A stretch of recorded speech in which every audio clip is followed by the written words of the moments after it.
நீங்க வந்திருக்கீங்க ராமநாதபுரத்துக்கு. ராமநாதபுரம் எங்களுடைய மாவட்ட நிர்வாகியுடைய இல்ல திருமணத்திற்கு வந்திருக்கிறோம். மணமக்களை வாழ்த்தி இருக்கிறோம். மீண்டும் 11ஆம் தேதி ராமநாதபுரம்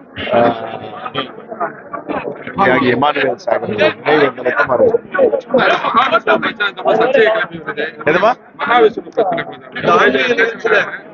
பிற்போக்கு தனத்தை யார் யாரெல்லாம் விதைக்கிறார்களோ அவர்களை எல்லாம் அரசு கண்காணிக்க வேண்டும். நம்முடைய மூதாதையர்கள் மூதறிஞர்கள் குறிப்பாக தந்தை பெரியார் போன்றவர்கள் எல்லாம் பிற்போக்குத்தனத்தை மூட நம்பிக்கையை ஒழிக்க வேண்டும் என்று பாடுபட்டவர்.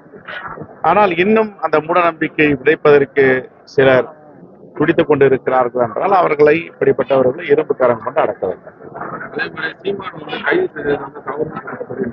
அப்ப அவர்னா பிற்போக்குத்தனத்தை அவர் ஆதரிக்கிறாரா என்ற கேள்வியை நாங்கள் கேட்கிறோம்.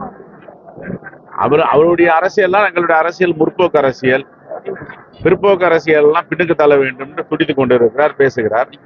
இப்பொழுது இருக்கின்ற இந்த பிற்போக்கு அரசியலை இப்படிப்பட்ட மூட நம்பிக்கையை அவர் ஆதரிக்கிறாரா? அந்த கேள்வி.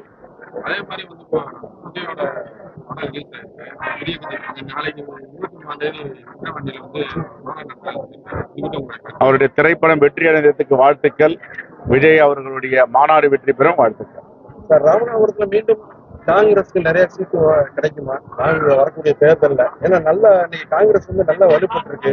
ராமநாதபுரம் மாவட்ட தலைவர் கண்டிப்பாக விரைவில் நியமிக்க போகிறோம். விரைவில் அந்த முடிவு எடுக்க போகிறோம்.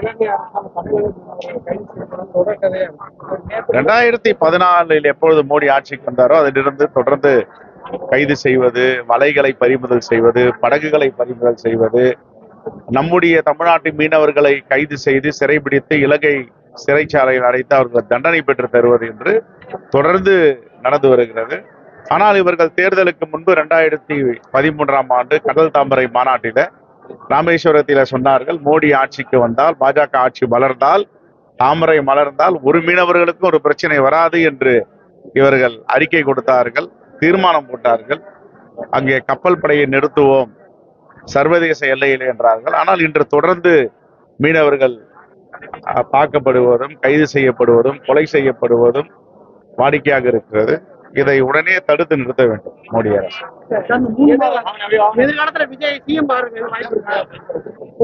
அவரு இன்னும் கட்சியே இப்பதான் ஆரம்பிச்சிருக்காரு, மாநாடு. இந்த கேள்வி எங்க எழுது? நம்முடைய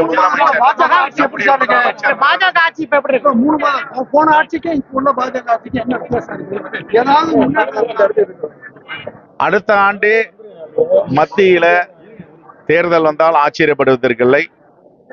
இது நீண்ட நெடிய நாட்களுக்கு இந்த ஆட்சி நீடிக்காது. 2015 2025 நாடாளுமன்ற தேர்தல் மீண்டும் வரலாம். இல்லை என்றால் 2026 சட்டமன்ற தேர்தலோடு சேர்ந்தும் வரலாம். ஆகவே இந்த ஆட்சி என்பது நீண்ட நெடிய நாட்களுக்கு ஆயுளுள்ள ஆட்சியாக எங்களுக்கு தெரியவில்லை. ஒரு அமைச்சர் பேசும்போது தொடர்ந்து ராமநாதபுரம் மாவட்டம், சிவகங்கை மாவட்டத்துல திமுக தான் அதிகமா ஃபுல்லாவே நின்றா நல்லா இருக்குன்னு சொல்றாரு. அப்ப காங்கிரஸ் சார்பு அது அவருடைய கருத்து.